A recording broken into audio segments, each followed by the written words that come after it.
Yes. Okay, very good. Well, good morning, everybody. As Jim mentioned, the mayor is unavailable to attend today, so I'm going to go ahead and run the meeting, and I'm going to call it to order at 11:01. Um, Mark, can we please have the roll call? Aiden, Present. Sam Battle, Present. Barry Hubbard, Here. Chad Schneider, Here.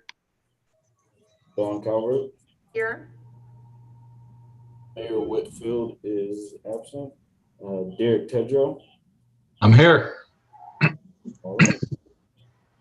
Everyone here except Mayor Whitfield.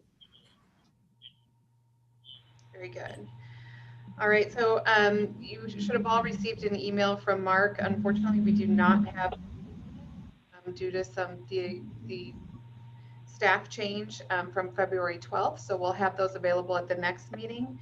We do have the March 2nd meetings. Can I entertain a motion to approve? So moved. Second. All in favor? Aye. Aye. Motion carries. Okay.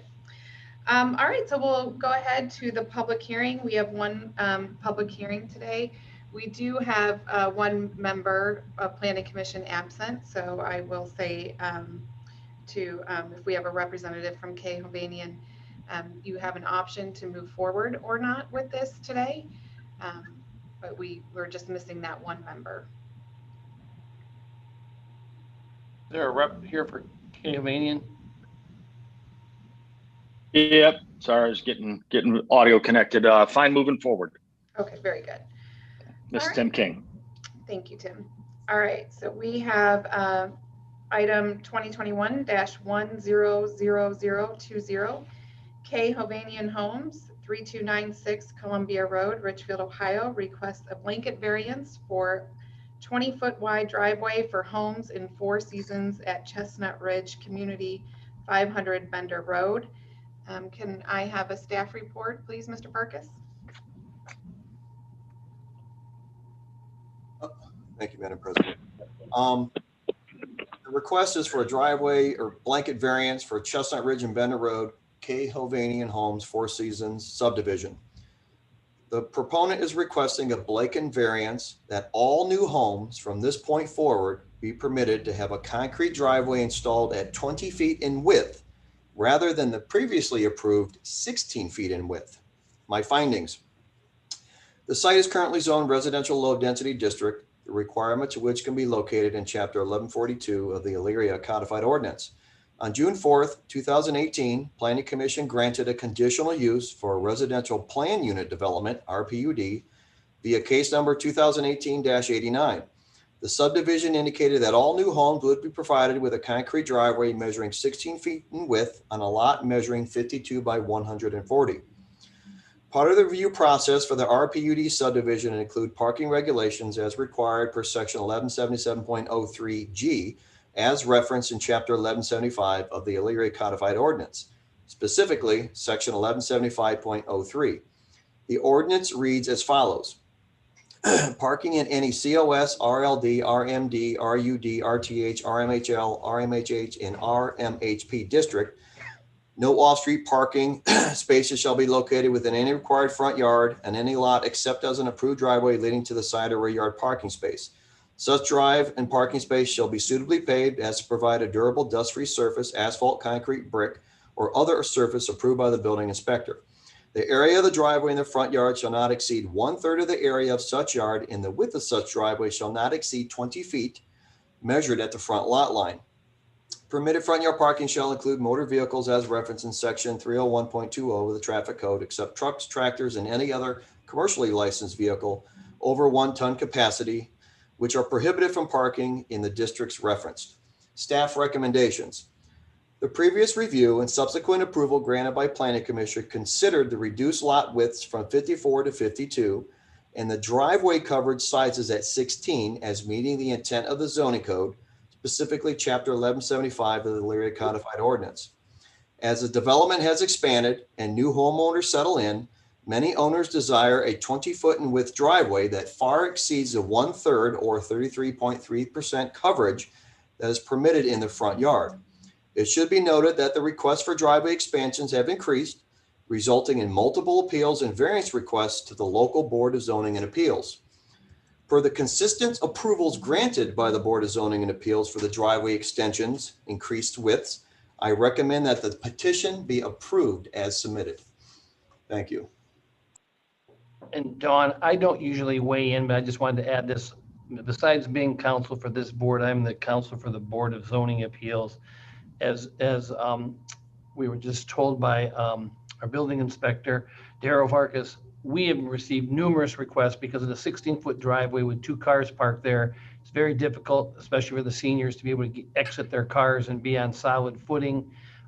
We have passed every application to date to go to this wider depth, or I'm sorry, wider width from a safety perspective, and it works fine. The Board of Zoning Appeals actually asked me to contact Hovnanian to see if they would be willing to do some type of blanket, subject to this board approving it, in order to basically stop us from having to hear 1, 2, and 3 of these every month at a cost to the homeowner.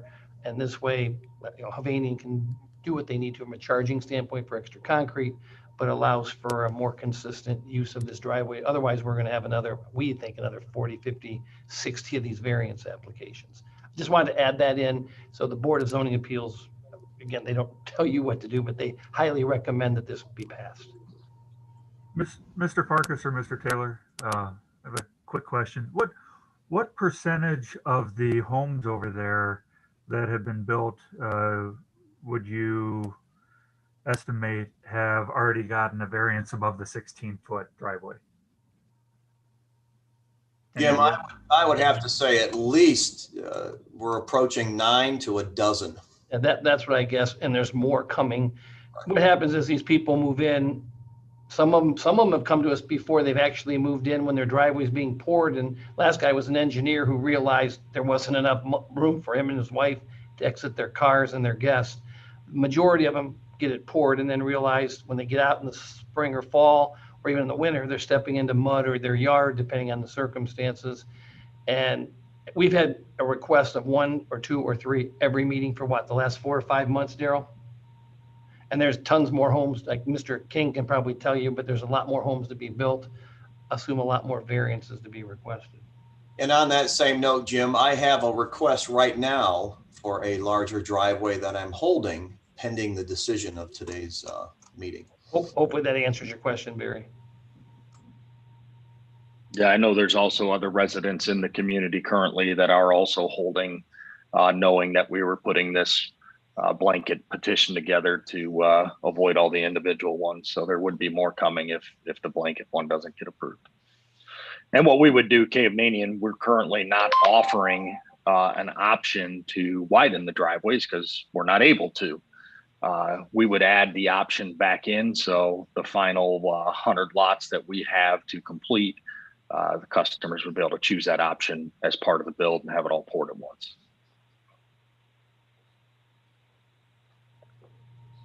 Is there any other questions from the commission? Don, do you have any input at all? I have something, Jim. Jim, if we pass this today and somebody that's already had their driveway poured and they wanted to add the 4 inches, they don't have to come back before planning commission? That's correct, Daryl? They actually don't have to come back in front of the Board of Zoning Appeals. They would actually now be authorized. They'd have to pay obviously to expand that. For sure. Right. They would have to file a variance with the Board of Zoning Appeals, and nothing would come to the Planning Commission at that point. Right. Nobody would come to the Planning Commission now anyway. Right now, the vehicle to resolve the issue is to file for a variance with the Board of Zoning Appeals, and they're doing it per lot. Chair, through you to Derek. The only difference would be a revision would be needed on the site plan once submitted during the review process. Right now, all driveways submitted are 16 feet wide. If there is an existing driveway that has already been approved, they're living in it, and they go, hey, I want a larger driveway, they could submit an application for the request for an extension. It's a 0 cost for a fee. We just want to make sure we document that it does not exceed 20 feet. So it's just a matter of a little paperwork. Okay, gotcha. But it doesn't need to come back in front of us again. Correct. Right, okay. Yeah, thank you. It makes sense to just grant this. I mean, you're just going to have continuous requests. They're all going to get wind of it just needs to be streamlined, in my opinion. You still have a few hundred more going up, so it'll never stop till the project's done, and it'll keep going.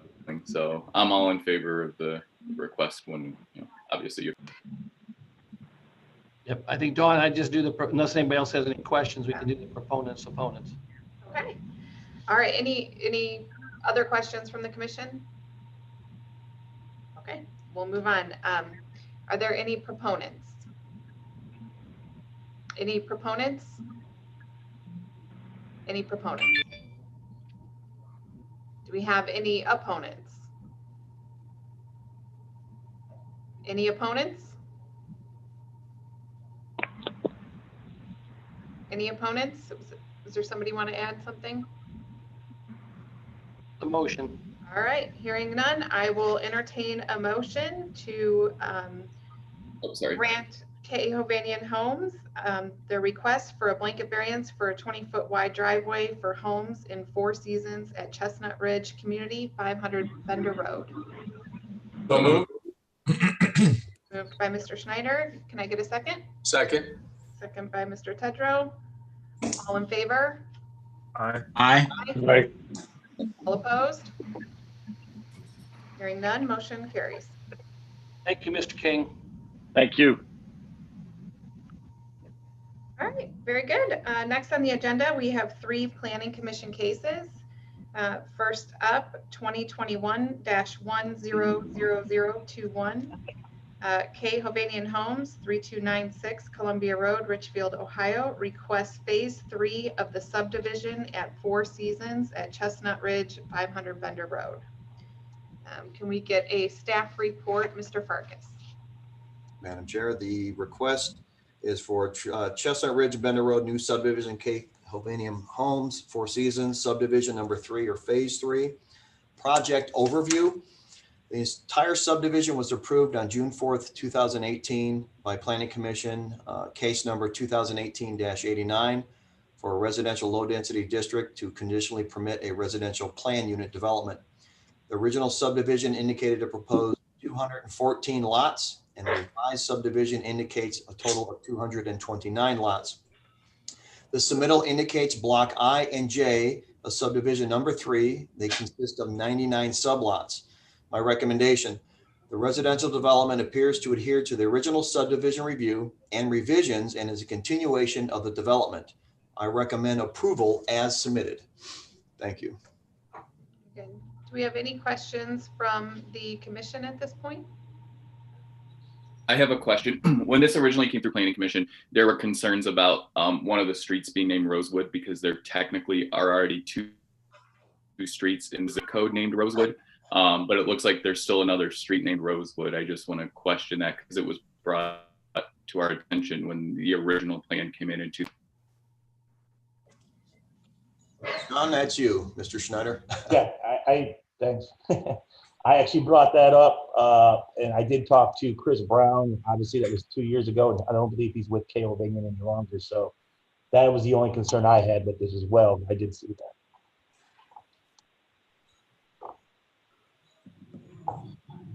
Is there a recommendation on renaming the road or anything like that, Mr. Schneider? I assume that's your recommendation, Mr. Schneider? My recommendation is that well, I'm sorry. Well, I mean, in a service standpoint, that was what was brought to our attention, was that it would be very confusing. And if we ever annex the township in the future, you would have 3 Rosewood streets, or Rosewood Drive, Rosewood Street, and Rosewood Court. I'm just bringing it to your attention that it's confusing. Even in a real estate perspective, you've got 3 Rosewoods in the same mailing zip code. So I don't think it's, I just think K-Hub needs to rename that cul-de-sac, but that's just my opinion.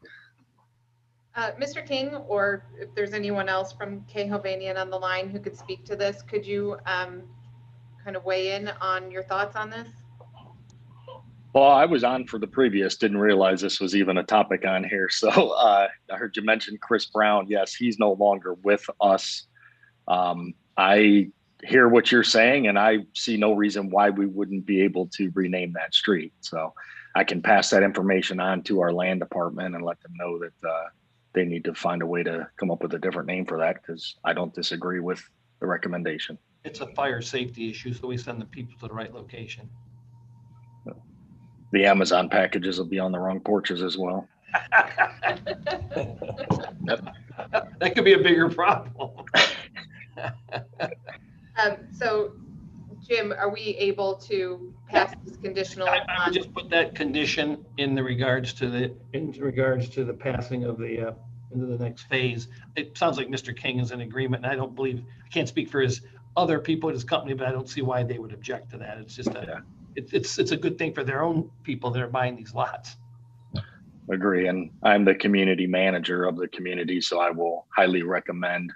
Well, it won't be a recommendation at this point. You're going to conditionally approve it with a name change. So Right. I'll let them know that it needs to be changed. And I don't think we've done the addresses yet. So easy enough to probably just make sure we get that in as part of the address request. Daryl, do you need anything from Mr. King in that regard? Once he runs it past John for approval, I would just need a revised map of it so I can show my guys and they know what streets they're on. Now, I have a question for you, Tim. We haven't submitted any new applications for this particular street as of yet, have we? It doesn't. Correct. No. That helps with our tracking on our end. So this is a good time to do it. Yeah, you're probably about 3 months away from seeing any new applications for this new section. Gotcha. Thank you. All right, any further discussion? I just have a quick question or clarification. Does the previous variance that we just discussed in the last section, does that apply to all of this extension as well, since this is the same development? Yes. Okay, just to make sure we're not approving this with small driveways that we're going to have to The come back. last one, Barry, was for the homes in the Chestnut Ridge community, Four Seasons community, which is the entire project. All right, just wanted to make sure. Yep. Good point. Hey, Mark, when you do the minutes and stuff, make sure that's clear, so there's no debate from anybody in the minutes. Okay. All right, and then I just have one question, make sure I get this motion completely accurate on the record. We are at, is it Rosewood Court? What is it currently on the plans for? On the plans, it's Rosewood Court. Yeah. Okay, just wanted to double check. And this is not a public hearing, so it's just a motion and with that request, we don't have to have pros and cons. Very good. Okay, any other discussion? If there's anybody, you can ask if there's anybody else on that wants to talk about it, but I doubt it. Okay, very good. Well then, if there's no further discussion, I will entertain a motion to approve K. Hovanian Homes request for phase 3 of the subdivision at Four Seasons at Chestnut Ridge, 500 Bender Road, conditional upon Rosewood Court being renamed. So moved. Second. All in favor, please indicate aye. Aye. Aye. All opposed? Hearing none, motion carries. All right, so next up is item 2021-100022, Pikewood Manor, MHP 1780 Lorraine Boulevard, request for a new subdivision approval to combine their various parcels with a re-subdivision plat and approval of the preliminary development plans for the expansion of Pikewood Manor. Do we have a staff report, Mr. Farkas? I may, this is Barry Hubbard. Before we get started, I'm going to abstain from this particular item based on other dealings that I have with Pikewood at the moment. Very good. Thank you, Mr. Hubbard. Madam Chair, the report that was not prepared as the zoning code is relatively silent for residential manufactured home parks. It only defers to a minuscule requirement for accessory uses such as fence or sheds. This primarily falls on a subdivision submittal, of which I will defer to John Schneider for comments.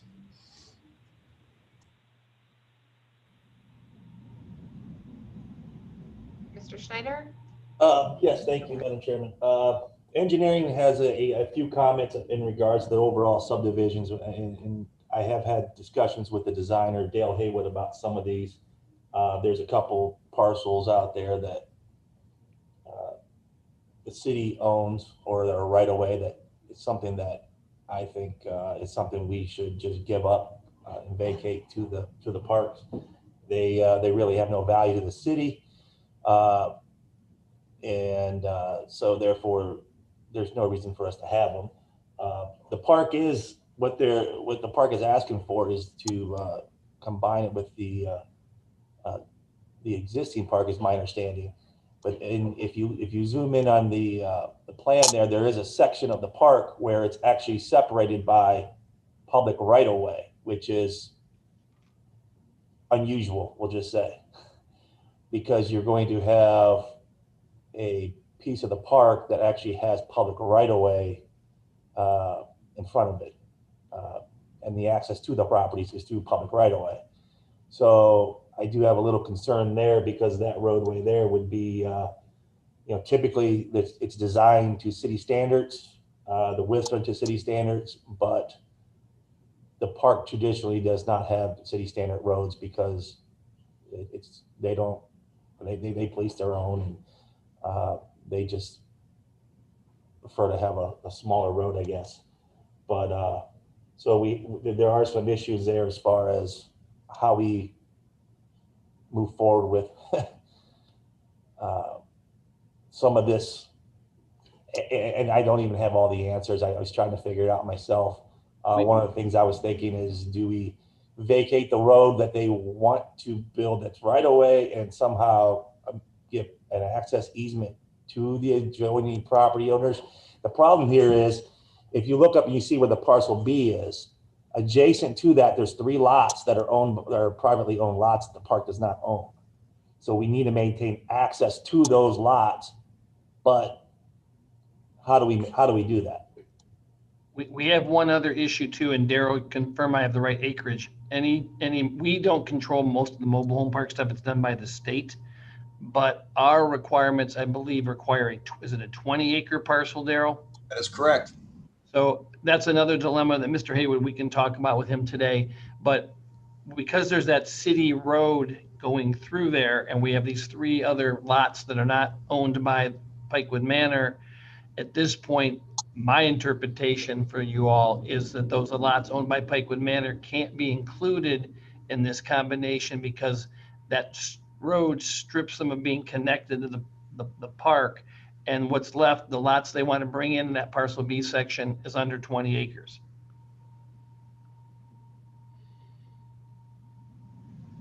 So for clarification, Jim, you're saying which parcels could not be? The parcels that there's the road, I apologize. Is that Parcel B. Parcel B, is that Midway Boulevard? I can't remember Yes.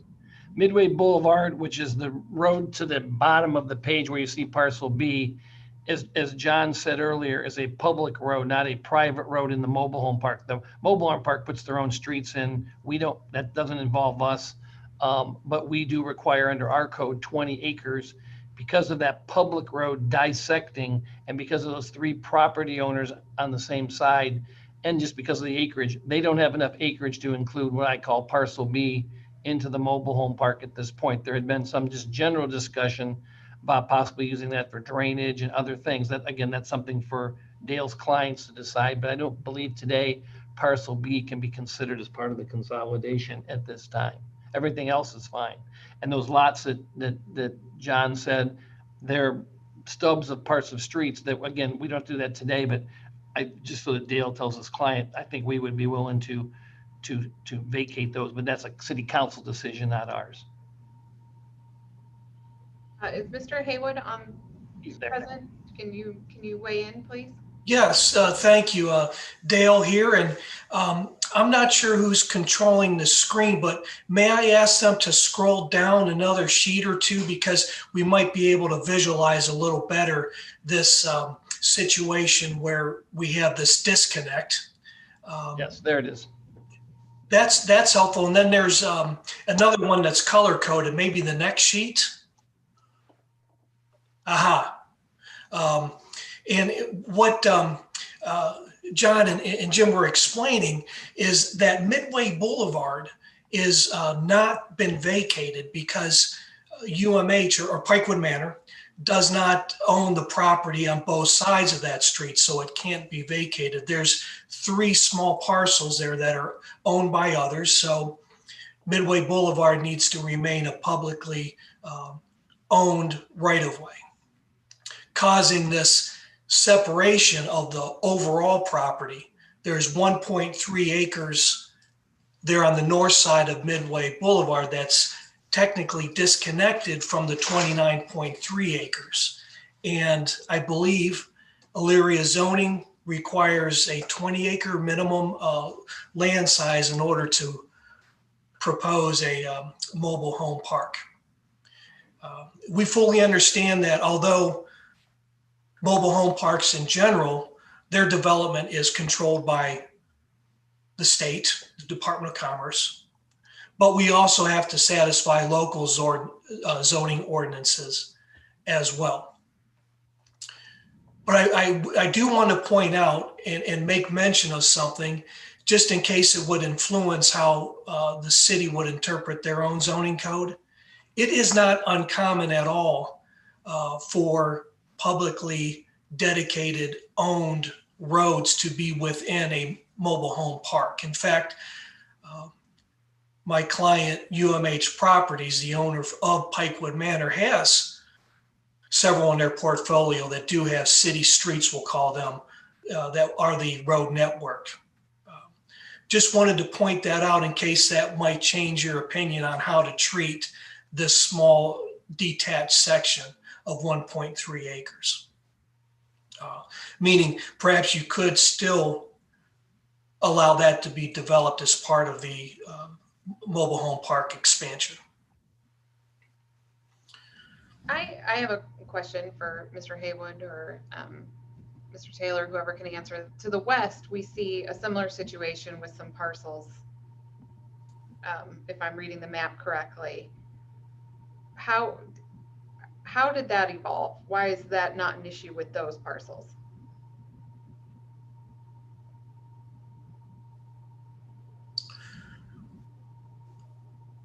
Talking about the 3 gray ones to the left where it says expansion area?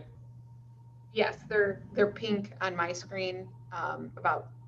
It looks like phase 2 of the project. And those are indeed part of the development area. And the roads that those lots are on have been vacated by the city. So they're now actually owned by Pikewood Manor and not the city anymore. So they would be, although from above it looks like a city street network, those are actually privately owned and maintained streets by Pikewood Manor.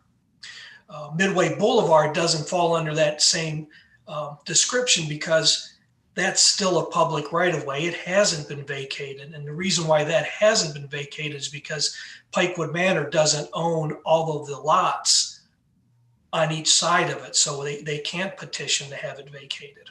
There's still those 3 small properties owned by others. Those are the gray lots, correct? Yes, they're not colored. They're still shaded. Right. Yeah. Thank you. Sir Haywood, I have a question. Has Pikewood Manor tried to purchase those 3 lots from that individual to make it one parcel or one cluster of land? Yeah, yes, but I'm afraid there's no interest on the owners for selling. Now, this building that abuts the 3 parcels, that building on Griswold, I just pulled it up on the auditor site, that's technically in the township. So the 3 back parcels are in the city, and I believe the parcel that it attaches to, which is the same owner, is technically in the township. So you have 2 jurisdictions here, it looks like. Am I correct? Does anyone know? I believe you're right, Chad. Subject to review of the map ourselves, if that's correct, and those bottom ones most likely are in the city, then the top ones I would have to do a research, but quite possible those are in the township.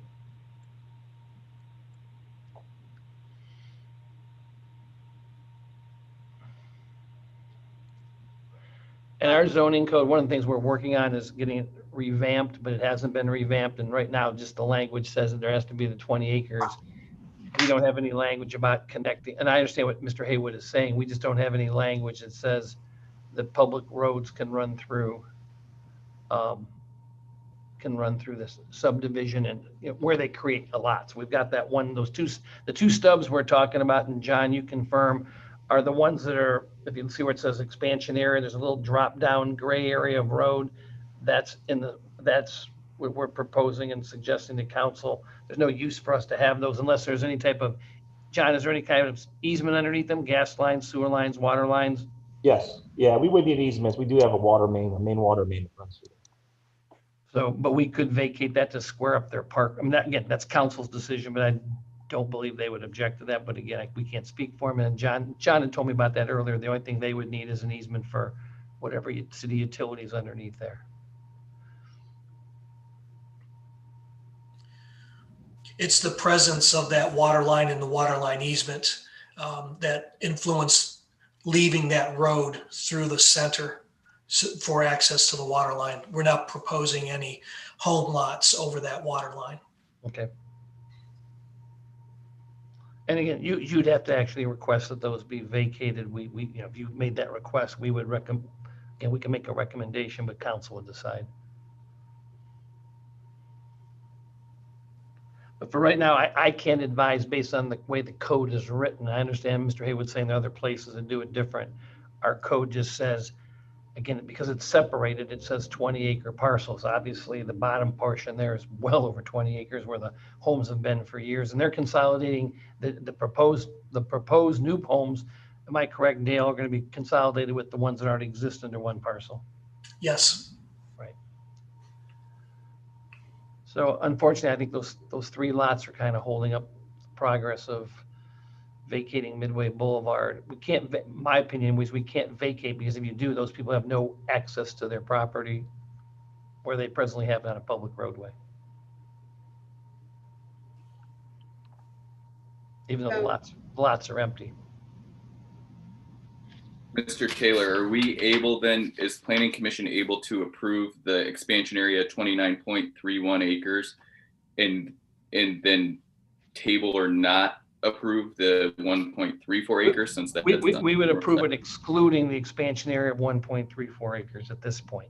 Okay, I was just clarifying. John or Daryl, do you disagree? No, I agree with that. Daryl? I agree.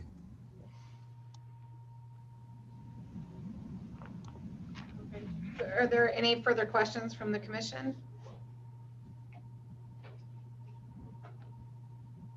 I would just, Dawn, just ask if there's anybody else out there that wants to add anything in there. But again, this isn't a public hearing. Yeah. Anyone who would like to weigh in on this? I would, I guess I do just have a quick question. This is Alan Patterson with UMH Properties. If we were to proceed, I guess given what you all brought up about the 20-acre minimum for zoning, I guess just so I'm understanding this correct, if we were to leave out that parcel B right now, our chances of doing anything with that property later on would then be extinguished, correct? You can come back. Your attorney can make their arguments. You can develop it in a different way. Gotcha. But right now, it would not be part of the new subdivision. Okay, but I mean, unless, like, if we're under that 20 acre minimum, I mean, if we were to come back and look at this in the future, we'd pretty well be looking at an appeals process right off the bat, right? That's my opinion. Yes. Okay. Unless, of course, additional property could be acquired and then it could be added to the current development and it would be over the 20 acres. Correct. Okay. Yeah, we've been in touch. We pulled all the tax records for a number of parcels out surrounding this area, and just kind of as we expected, some were interested, others weren't. So we kind of had a mixed bag of what we were going to be able to get. I mean, that's still an effort we're going to continue with. It's just at the current time, it's not looking like it's going to work in our favor. So I guess for our time frame, we're just at least trying to get a small expansion from the existing property going. While we continue our efforts trying to get additional land back there. But yeah, I appreciate you clearing up what we'll need to do with those other parcels. All right. Thank you, Mr. Patterson. Any other comments, questions? I just have one other, in regards to the road itself, if you move forward and you're gonna pave Midway Boulevard, as of right now, it needs to meet the city standards, and the existing design does not meet city standards.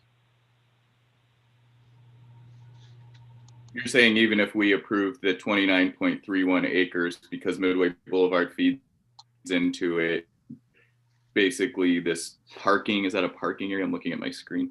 The additional parking would technically be on Midway Boulevard, the playground, the stormwater, and then these northern parcels, correct? That's what you're saying, Mr. Schneider? Yeah, that unfortunately, the area that's in city right of way would have to be to city standards, which means currently they have a 26-foot wide road, which does not meet standards, as well as the buildup of the road itself does not meet standards. So I don't think this should hold up the combining of the lots. I just want to make sure the designer's aware and the proponents are aware that those areas might have to have a little bit more work done. And they'll have to, if we can vacate parts of it right now, not now, but in the future, we could take care of some of that and it wouldn't be a problem. But unfortunately, that's the way, our standards are. Unless we can vacate the whole thing with an easement, somehow, access easement. I don't know. That's, I guess, a Jim question. You'd have to get the 3 property lot owners to agree to that. I don't think you can do that with just an easement. And unfortunately, their parcel is in the township, so it would completely alienate their land. They would have a city lot and a mobile home community and technically their adjoining lot is in another jurisdiction. So creates a little bit of a challenge for them. The businesses over there are in the city. It's the houses along Griswold that are in the township on the south side. Businesses are in the city? Yeah. Okay. Dale, what does that do with your preliminary, the part of the motion is your preliminary development plans? We'd have to exclude that 1.34 acre section. Right. As we advance the development plans towards final, they would not include that 1.34 acre piece. It wouldn't include any work on Midway Boulevard because there wouldn't be any real need to improve Midway because we're not proposing to use it at that point in time. There would be a connection made to the existing road in Pikewood, 52nd Street, and Griswold. That would be used for traffic. Of course, Midway Boulevard would still be there. It just wouldn't be part of this development. And so it would not become improved. Did that answer your question? Help me out. Dale, how are you going to access those 3, let's call them purple lots to the top left that are on the Midway Boulevard section? Well, remember that's part of the vacated portion of Midway Boulevard. Oh, that part has been vacated? Yeah, so that's technically not Midway Boulevard anymore. Okay, I didn't realize it had been vacated. Okay, thank you. Then Dale's correct.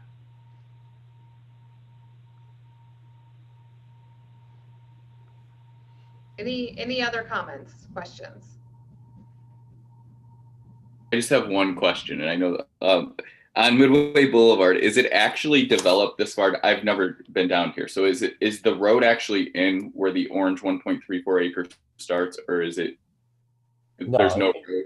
It's largely a asphalt grindings road, so it's a stone road essentially, not improved. No curbs, no gutter, no storm sewer, there's nothing there for the most part. Okay. So I recommend that the motion gets made that we only deal with the combination of the parcels excluding what they call it, Part B, which would be the 1.34. My eyes are going 1.34. Is it 1.341 or is it just 1.34? 1.34 is what I see. Okay, thanks. Cataracts are hell. So I'm sorry, Jim, should we go forward with the approval of the preliminary development plans then, or no? You're No, saying? no, it'd just be the lot consolidation because obviously Dale will have to come back with some preliminary plans. Unless Daryl, are we okay with preliminary plans when we've made exclusions of lots? Unfortunately, from a zoning aspect, I have no teeth on this matter. Absolutely have to rely on John Schneider for a new subdivision submittal. As far as this land as it sits as 1.34, it was part of the rezoning process. It was included in the rezoning review. If I recall, it was business general. This was going way back. It is part of the new zoning district as for a mobile home park. It could be an accessory use. They could use it for parking. They could fence it in and do something other. It is an extension of this district, in my opinion. It just can't be built on with any kind of mobile units.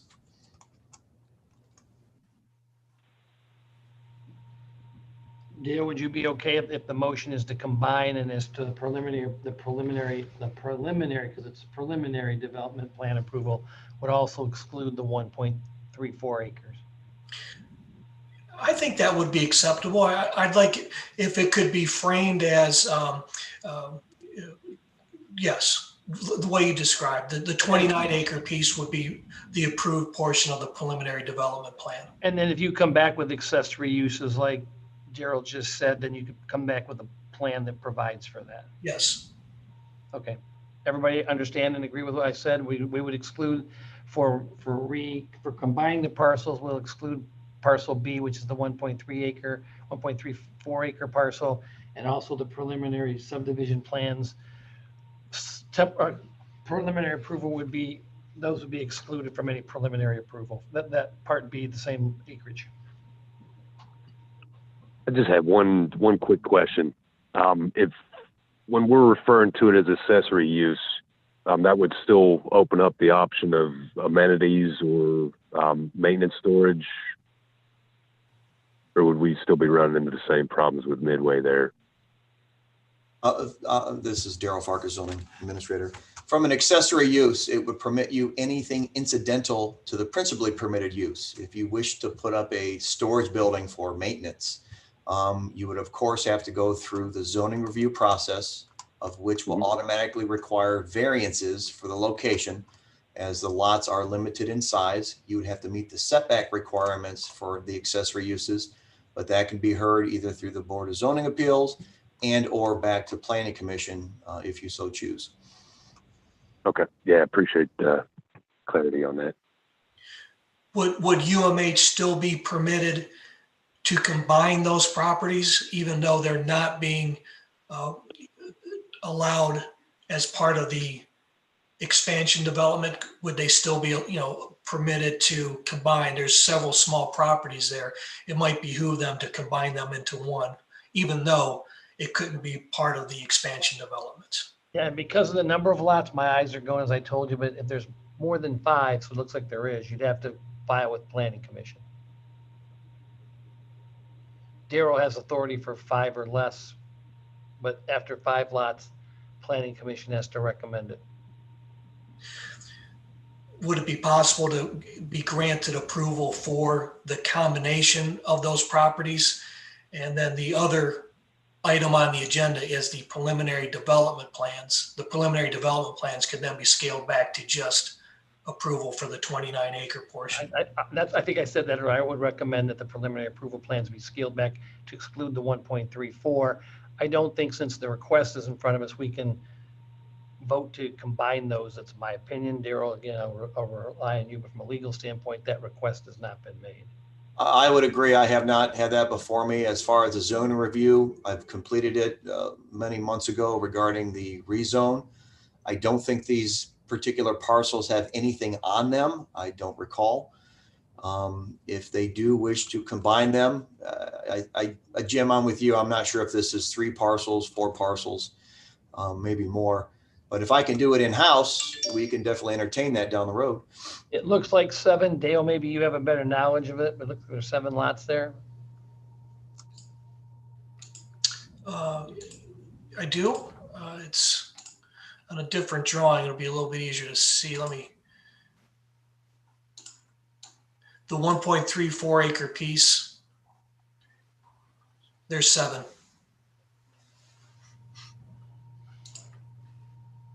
And is there anything on any of them? No. Again, we have to have the vote, but I don't see there being a lot of difficulty. But again, I can't speak for the board, but it's not going to harm anything in the city from a legal standpoint. I don't know if Darryl would have any objection. Okay. Because the application was made for combining the parcels and separate for preliminary development plans. Right. Okay. So our motion would be to approve the lot combination excluding the 1.34 acres, and the preliminary approval of the plans would be voted on, again, excluding the 1.34 parcel. All right, 2 separate motions, Jim? No, I think, no, because it's all Okay. under one planning commission case. So I don't see why it has to be 2 separate motions. It's all part of one. Okay, so keep me honest here. I'm gonna, can I get a motion to approve 2021-100022 Pikewood Manor MHP, request for a new subdivision, approval to combine the various parcels with a subdivision plat, and approval of the preliminary development plans, excluding parcel B, the expansion area of 1.34 acres for Pikewood Manor. So move. I mean, excluding that for purposes of combination and for preliminary plan development. That's what should be in the motion. All right. Again, so move. Thanks, Sam. Second. Mr. Bell. I'm sorry, who was the second? Schneider. Yeah. Thank you. Second by Mr. Schneider. All in favor? Aye. Aye. All opposed? Hearing none, motion passes. And I abstain, Barry Hubbard. Thank you, Barry. Thank you. All right, Yeah. so Thank you. thank you.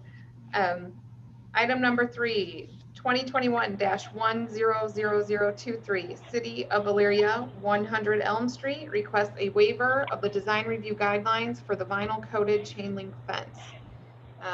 Director Scott, do we have a staff report, please?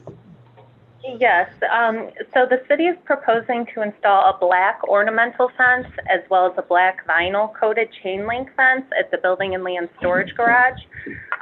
The fencing is compliant with the zoning code. However, that area is within the downtown design review district. It's partially compliant.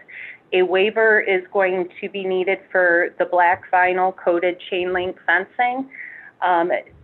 They are proposing to put that chain link fencing behind the facility, therefore approval is recommended. Thank you very much. Do we have someone from the city? Well, of course we do, Madam Chairwoman. If I can I share my screen? Can someone give me permission to share my screen? Yes.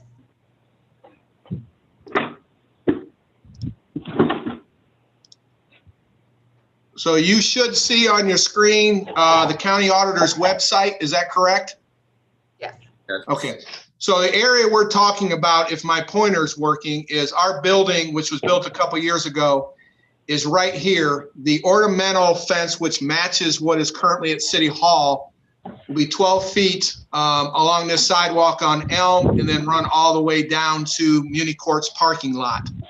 It's more of a design to make the building more appealing. The area that's highlighted in yellow has all been concreted in last year, and the part behind the building that we're proposing to put the fence up was also concreted. The area we're looking to put the fence, the vinyl fence, which almost is, you're not going to see it, is from the edge of the building here to the fence that's existing, and then from the edge of the building across the concrete to so that we can store our trailers and whatnot in and protect them. We used to have them over across the street, which was fenced in with chain link fence. And we're making it black vinyl along with the strips that go in there, so the black will match the front, but you will almost not even see this fence from the right of way. Are there any questions or comments? Yeah, I have a comment. I think that if we have those guidelines and we're requiring residents to apply the guidelines to their projects, I think that the community or the city should be leading by example and should not be granted a variance. They shouldn't even ask for a variance.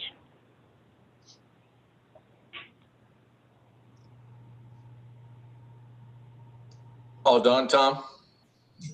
Yeah, that's it. Okay. Hey, Kevin, directly across the street, is that the police station? Yes, sir. Okay. Thank you. All right. Do we any other comments or questions?